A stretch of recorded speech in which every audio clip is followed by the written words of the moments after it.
Week one of the 2025 NFL season is in the books, and we finally got to see our fantasy football team's debut this past Sunday, as well as Thursday and Friday. And for today's video here, I'm going to be just telling you guys the biggest disappointments from week one in fantasy football. And I'm also going to just have a panic meter up on your screen as well to say, you know what? This is a full-blown panic. Maybe they're not going to be as involved in the game plan as we thought. Maybe their target share, maybe their snap share isn't what we thought it was going to be when you drafted them relative to their ADP. And yeah, I'll have a panic meter up there as well. The first player I got to talk about, Ja'Marr Chase of the Cincinnati Bengals. It was a really weird game between the Bengals and the Cleveland Browns. Ja'Marr Chase was pretty much the consensus 1-1 in every normal fantasy league. Yeah, he wasn't going to go number one if you had a super flex. That was probably going to be a quarterback, but he was still going in the top 6 of super flex leagues and was pretty much the first non-quarterback off the board in every league. And he ended up against the Cleveland Browns, where a lot of projections going into this game still really favored Ja'Marr Chase after winning the Triple Crown last year, even going up against Greg Newsome. In the Browns secondary, he had 5 targets in this game. Noah Fant, the tight end they picked up late in the offseason off the streets, had the same amount of targets against the Cleveland Browns as the consensus #1 pick in fantasy football did in Ja'Marr Chase. He had 2 catches for 26 yards, 4.6 points if you play PPR. And that is just not going to cut it because, hey, that was your #1 overall pick. He was the first receiver you invested in. And maybe for some of your leagues, the first receiver you took in the first 5 or 6 rounds because you're like, I'm set with my wide receiver 1. He's going to be a guaranteed 15 to 20 plus every single week. I can now address quarterback, running back depth, even a tight end maybe in round 2 on the turn if you went Brock Bowers or Trey McBride. So he was flat out probably the most disappointing player overall, just given where he went in fantasy drafts. He had the highest ADP, pretty much a 1.5. And honestly, you got to give credit to what Greg Newsome did in that Browns secondary and just kind of that Browns defense overall in the second half. They were able to get a little bit more pressure against Joe Burrow. I mean, the Bengals won 17-16. It was a weird game. They were up 14-10 at half, and they didn't score a single touchdown in the second half. They scored 3 points in the third quarter. They basically had negative yards total in the second half, and they still won this game. I mean, T. Higgins only had 3 catches for 33 yards as well. Joe Burrow threw for 113 yards against the Browns defense, which is, it's all right. It's not the best. It's not the worst in the world. And this game had a little bit of weather issues also. Chase Brown had 43 rushing yards. It was just overall not a great day for some fantasy players that were drafted highly here. Like Jerry Jeudy ended up with an 11.6 if you have him in a PPR league. Dylan Sampson was probably the MVP of this game fantasy-wise, and maybe you didn't even start him because you probably got him super late in the draft and you didn't really know how that running back share was going to be. Keyshawn Judkins just got picked up, or at least signed his rookie contract right before the game started, but you knew it was going to be Dylan Sampson and Jerome Ford, and he killed it in a PPR league. He had around 16 fantasy points in this one. So I would just say, panic meter, it's at a 1 or a 0. It's week 1. Ja'Marr Chase is probably going to have maybe some stinkers throughout the year like this. It's not all going to be sunshine and rainbows. I mean, if you go back to his season last year in 2024, he had 12 fantasy points in week 1. He had 7 fantasy points in week 2. And then he ended up having a 50-point performance against Baltimore. He had a 69-point performance against Baltimore as well later in the year. 49-point performance against Dallas. Like, this guy is going to be just fine. He got paid. He was the #1 pick in fantasy for a reason, but I would just say a flat out disappointment in week 1. So in the running back department, there was pretty much 3 guys that were the consensus 1, 2, and 3 off the board. It ended up being Bijan Robinson with the highest ADP out of all the running backs. Then you have Saquon Barkley. Both of those guys showed up. Both of those guys found the end zone. It was a little disappointing for Jahmyr Gibbs and the Detroit Lions against the Green Bay Packers. This offense could not get going whatsoever. They scored 13 points. They threw the ball 39 times. And if you're in a PPR league, yeah, this is why maybe the non-PPR players hate PPR, just because he ended up with a 13.1 just from the receiving, because he had 10 catches for 31 yards. He averaged 3.1 yards per catch. He had a catch, the longest was 7 yards, and he had 10 targets in this one. So he also ended up with 19 rushing yards. So we got 15 fantasy points, but I just think if you're in a non-PPR league, yeah, he was a massive disappointment. So yeah, that one maybe have an asterisk on it a little bit. He's more so a non-PPR disappointment than a PPR disappointment, because if you take out those 10 receptions,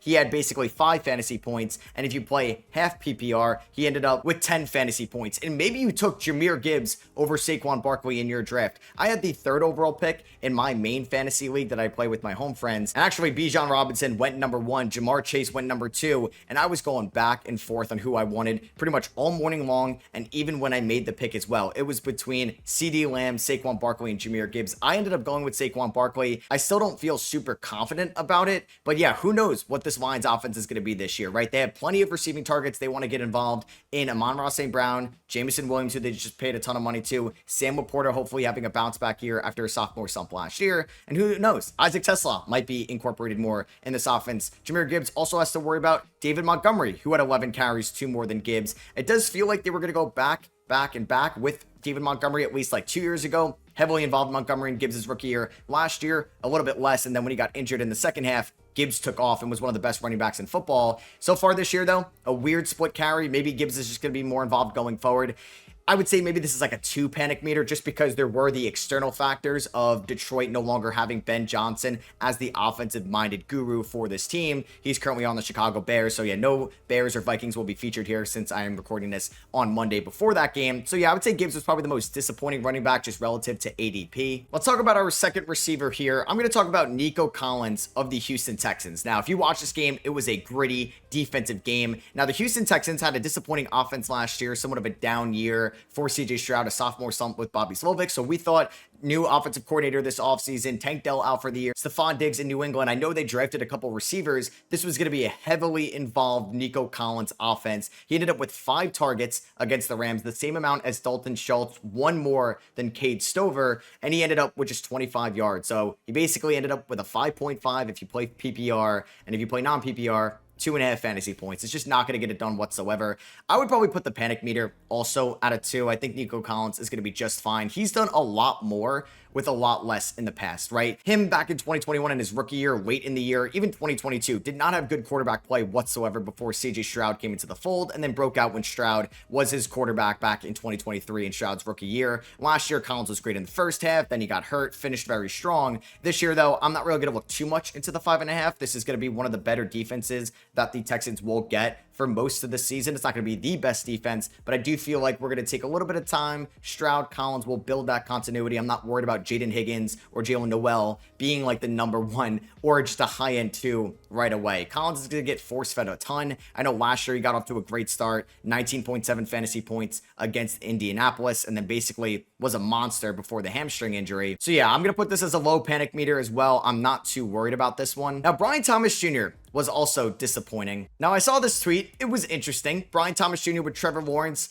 1 game this year, 9 last year. He basically finished with around 13 fantasy points per game, and he was a lot better with Mac Jones towards the end of his rookie season in 2024 when the Jaguars weren't playing for too much either, and they were able to just air it out for Brian Thomas. I would probably put his panic meter a little bit higher than a Nico Collins or Ja'Marr Chase or Jahmyr Gibbs. I would throw it at maybe a 3. Now, Brian Thomas in most fantasy leagues was around 14. So, hey, if you play in a deeper league, you were using a first-round pick. Maybe you took a chance on him at the end of the first round if you had picked 10, 11, or 12, where you took him very early on the turn. So he's most likely your wide receiver 1, or you took him to have 2 elite receivers. Yeah, like I said, I'd probably put this panic meter a little bit higher just because maybe Trevor Lawrence and Liam Cohen are just starting to figure things out for each other. You do also have Travis Hunter in the mix as well. Now, if Hunter ends up just becoming more of a full-time corner, then yeah, Thomas's value goes up even more. He's still so young, right? Like Brian Thomas is in year number 2. And even if he was like 80% of what he was in his rookie year, he's still going to be close to where you valued him pre-draft with his ADP. I would just keep an eye on it. Maybe if one of your league mates is like overreactionary and would think about trading him, sure, offer something up for Brian Thomas Jr. But if you have him right now, we're still so early in the season. Wouldn't panic too much about this.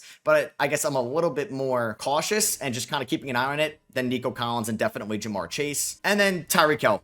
You probably took Tyreek Hill and you didn't really want to take Tyreek Hill, right? He was somebody that was a consensus first-round pick over the last few years, and then 2024 was just an absolute disaster for the Miami Dolphins, right? Like, he gets almost arrested before the Week 1 game, and then has a monster performance against Jacksonville, but never really was the same. He had some good moments, some bad moments, right? Like, it was really good against the Jets late in the year. If you had him in your fantasy playoffs, maybe you had him in Week 17, but there were some duds because you took Tyreek Hill in the top half of your first round in 2024. I mean, this was a disaster for the Dolphins. They were probably the biggest embarrassment and overall disappointing team in week one. They had to wait till the end of the fourth quarter to score their first touchdown. They made Daniel Jones look like an MVP candidate out there, as Tyreek Hill ended up in a PPR format with 8 fantasy points. And if you didn't have PPR, and if you don't play in PPR, he had 4 fantasy points. So maybe you got him in the 3rd round, the 4th round, the 5th round. Maybe you play in a really deep league and you had to use a round 2 pick on him.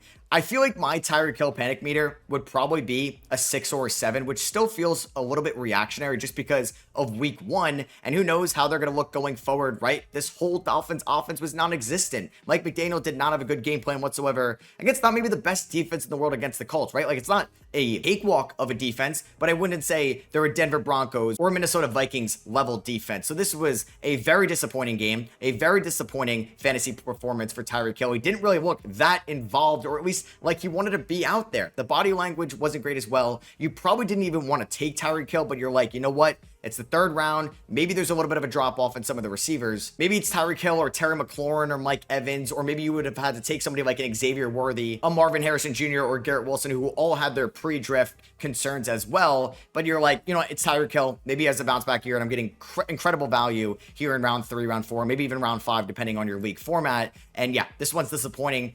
Who knows? Maybe Tyreek Hill gets traded this year. Maybe he's a Kansas City Chief by week 6, and then his value goes up so much more. But given the age, just kind of, I feel like his overall vibe in Miami, this is like a 6 or a 7 panic meter right now. First quarterback I want to talk about, Bo Nix of the Denver Broncos. Now, I was very skeptical about Bo Nix going into this fantasy season. I wasn't the biggest believer last year. Older prospect coming out of Oregon and some time at Auburn. Sean Payton took him in the 1st round, or that Broncos front office took him in the 1st round, right? And he was great. He exceeded expectations. He did it on the ground, did it in the air in 2024 with maybe not the best core weapons in the league either. The running back should be better this year with RJ Harvey and J.K. Dobbins. You add Evan Ingram. No non-first round receiver was maybe hyped up more than Pat Bryant in training camp and preseason. And they go up against the Tennessee Titans. Maybe the worst defense in the league on paper, right? Jeffrey Simmons is no longer there. They used the 1st overall pick on a quarterback in Cam Ward, and they maybe have the least amount of playmakers on that side of the field. And they ended up scoring 20 points in this game. Bo Nix was 25 of 40, 1 touchdown, 2 interceptions, which just kind of spraying the ball over the field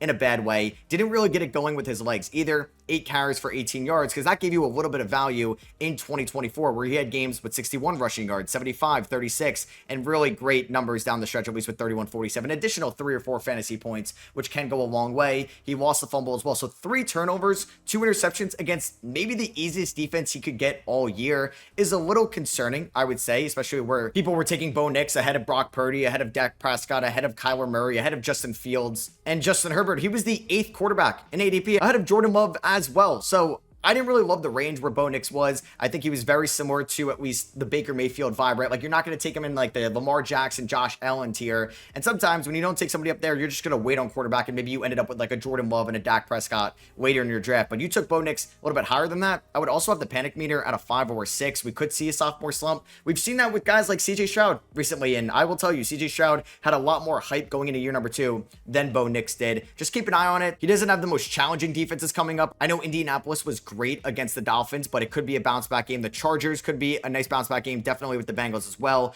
Could get a little difficult starting week 5. Like I said, keep an eye on it. And I hope you drafted a good backup as well, or you're going to be very invested in the waiver wire this week if you're going to get a Justin Fields or somebody like that. I don't know, man. I avoided Mark Andrews at all costs in my fantasy drafts. I would even have rather have just taken my last pick in the draft with Isaiah Likely or one of the final picks than Mark Andrews, who obviously it was a bittersweet ending to his 2024 campaign with the drop he had against the Bills. I mean, was kind of disappointing at times last year. He was very disappointing to start off the 2024 season. Finished relatively strong compared to his start. So I'm a little skeptical after the Ravens scored 40 points and how good Lamar Jackson looked against the Buffalo Bills. And Mark Andrews had 1 target, 1 catch, 5 yards, 1.5 fantasy points. DeAndre Hopkins found the end zone in this one. Derrick Henry was obviously a monster on the ground. Zay Flowers was a target machine and a beast in this game. It's not like Rashad Bateman really did anything either, but I just feel like Mark Andrews may be similar to Bo Nix. I'm going to have this at a relatively high panic meter just because we saw the signs of a slowdown last year. So I hope he's not your tight end 1, or at least you drafted another tight end shortly after him, maybe Tyler Warren. So I almost actually forgot about A.J. Brown of the Philadelphia Eagles, just because it feels like this game happened a while ago, back on Thursday, opening night. A.J. Brown had 1.8 fantasy points. And he was probably your wide receiver 1, or you may have took a wide receiver in round 1 and round 2, and he was your wide receiver 2. He put up 1.8 fantasy points in PPR. He had 1 catch for 8 yards, 1 target. Now, I know it was a weird game. It's opening night. It got delayed at one point. But, man, Dallas Goedert had 7 targets, 7 catches. Jahan Dotson caught that deep ball from Jalen Hurts, the longest catch of that game, 51 yards. Saquon had 4 catches. Devontae Smith had 3 catches, but you took Devontae Smith way later than you took A.J. Brown, who last year had some weird vibes in Philly, right? He wanted to get the ball a lot more. He was the 10th receiver drafted on average ahead of guys like Ladd McConkey, Tyreek Hill, who we talked about, Jackson Smith-Njigba, and it did feel like it was the start of a new tier with A.J. Brown, but you were going to take the name value over A.J. Brown probably than somebody like a Ladd McConkey or Jackson Smith-Njigba. I mean, Jalen Hurts threw the ball 23 times, 152 yards. We know in the red zone, they're not going to be throwing the ball a ton. They're going to try to get down within the 5. Saquon's going to get majority of the carries, and they're going to be a tush-push team as we expected. Who knows how A.J. Brown is going to feel on this team at one point with the Eagles getting a little bit more expensive. I don't know his future in Philly. I would have the panic meter higher though. I think I would panic a little bit more about A.J. Brown than I would about a Ja'Marr Chase for sure, a Nico Collins. I think I'd probably panic a little bit more about Tyreek Hill, but you probably got Tyreek Hill a round later than A.J. Brown. Now, if you took Tyreek Hill right after A.J. Brown went, sorry that had happened. He's going to get Trent McDuffie next week with Kansas City. He's going to go up a good secondary in LA. Could be a tough matchup against Tampa, definitely against Denver. Maybe he has a great game against the Giants, but the Eagles have a tough schedule all year long. It's one of the toughest schedules in the game. They're going to have one of the best offenses. We know that they have playmakers galore. I just don't know. I just don't know how it's going to be on and off the field. Is he going to be complaining to the media? We've seen it in the past. I think I would look to trade for him though, right? If somebody is like completely out on him. Now, I'm not willing to give up a Jackson Smith-Njigba for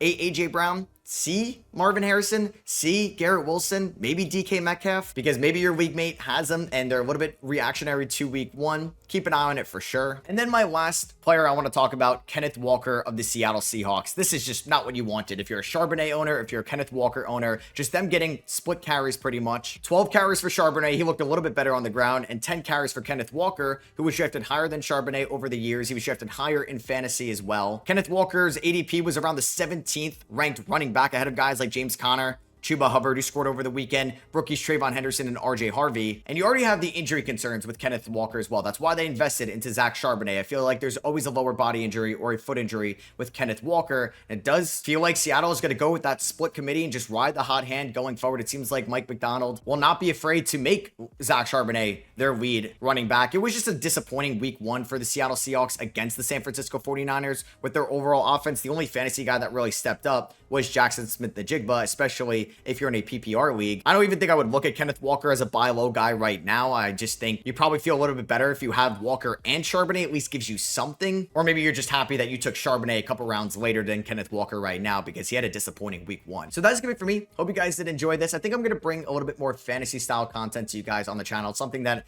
I've enjoyed over the last few years. I played fantasy since 2012 when I was 12 years old. So I think I'm going to make more fantasy content for you guys throughout the season. And I think it's always cool to look back on some of my takes that I made in week 1 or week 2 and see what I can learn from over the years, because no fantasy expert is really an expert at the end of the day. You can make really good conclusions and takes and predictions with just information, objective analysis, and stats. But at the end of the day, nobody really knows 100% what's going to happen, because if they did, they'd probably be a millionaire in some way, shape, or form. So I hope you guys did enjoy. Let me know who let you down or who maybe shine. Maybe you started Justin Fields in fantasy. Maybe you started Keon Coleman or Travis Etienne, or maybe you're in a deeper league and you started Quentin Johnson. Let me know who won you your fantasy week down below. Let me know if you have anything to play for here on Monday night, and let me know if you guys want to see more stuff like this going forward. Maybe I'll drop some rankings ahead of week 2, because like I said, I want to see if I was right, I want to see if I was wrong, and how I can get better from it. I'll catch you guys in the next one. Peace.